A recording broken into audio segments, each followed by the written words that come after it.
जो आप लोगों के मन में विचार आया है कि हम मंदिर में करें, गुरुद्वारा में करें, धार्मिक जगह पर जा कर के हम अपने एक पूर्वजों के लिए ये अनुष्ठान करें, तो बहुत बड़ा विचार है।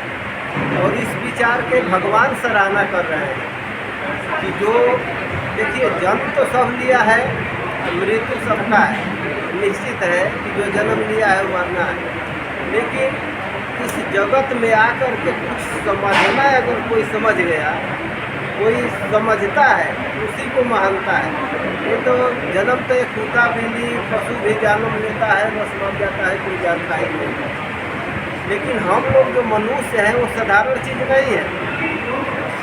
10 कुत्ता को एक जगह बैठा दिया जाए तो ऐसे बैठ कर के सुनेगा नहीं, वो आपस में भौंकेगा, काट पीट के अपने झगड़ा करके बस चलेगा।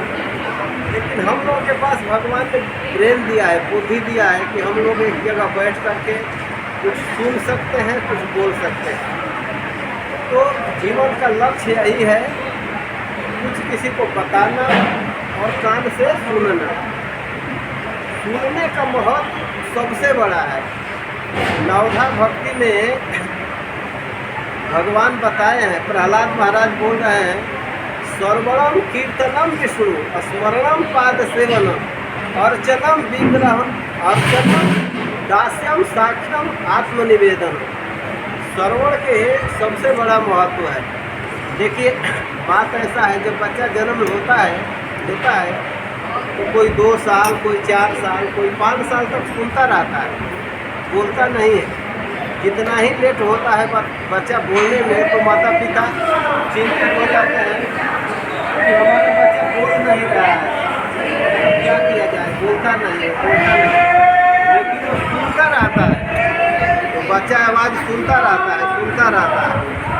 जब सुनता है, कोई 2 साल सुनता है, कोई 3 साल सुनता है, सुनने के बाद बोलना चालू करता है और बोलने लगता है तो कितना सुंदर बोलता है। तो श्रवण का महत्व सब जगह है। भगवान सुखदेव गोस्वामी परीक्षित महाराज से कह रहे हैं कि इस दुनिया में आश्चर्य क्या है।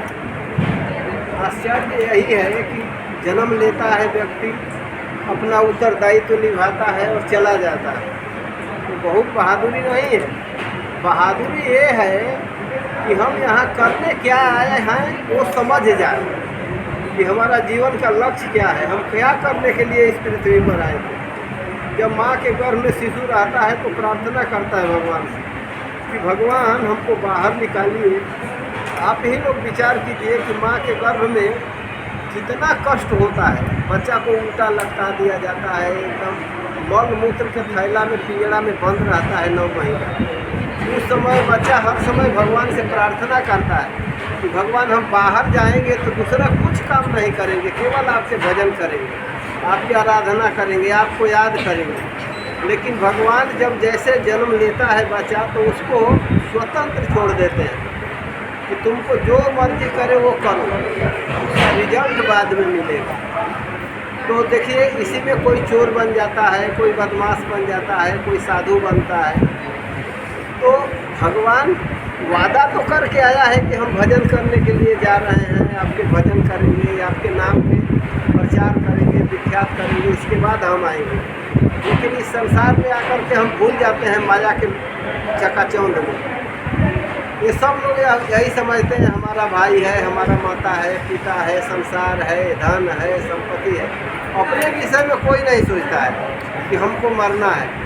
ये विषय में कोई के मन में ही नहीं आता है इस बात कि हमको इस शरीर में नहीं रहना है, 2-4 साल में चला जाएगा, ऐसा कोई नहीं सोचता है। परीक्षित महाराज कह रहे हैं कि सबसे आश्चर्य यही है कि आदमी अपने विषय में सोच नहीं पाता है कि हमको इस शरीर में नहीं रहना है। उदाहरण दिए हैं कि जैसे ट्रेन में एक बोगी में रिजर्वेशन करा करके 50-60 आदमी बैठते हैं, तो सब लोग अलग अलग जगह के रहते हैं। अब उसमें बैठते समय मान लो कि दोस्ती हो गया, प्रेम हो गया कि भैया आप कहाँ से आए हो, तो आप मैं यहाँ से आया हूँ, मैं ये हूँ, मैं वो हूँ। समाचार होकर के कितना भी मित्रता आपस में प्रेम हो गया। लेकिन ऐसा नहीं है कि हमारा स्टेशन यहाँ आएगा तो मैं बोलूँ, अगला के स्टेशन 2 स्टेशन बाद आएगा तो ऐसा नहीं प्रेम हो गया कि हम अपना स्टेशन भी भूल जाएंगे कि नहीं आपसे तो दोस्ती हो गया तो चलो आज हम अपना स्टेशन छोड़ करके 2 स्टेशन बाद उतरेंगे, ऐसा नहीं है। जैसे स्टेशन आएगा, प्लेटफार्म आएगा, आदमी बोलेगा भैया ठीक है, बहुत अच्छा लगा आपसे मिल करके, लेकिन हमारा तो बस आ गया स्टेशन, अब हम उतरने जा रहे हैं। दोस्ती करके नहीं जाएगा उसके स्टेशन पर। उसी तरह से ये संसार है।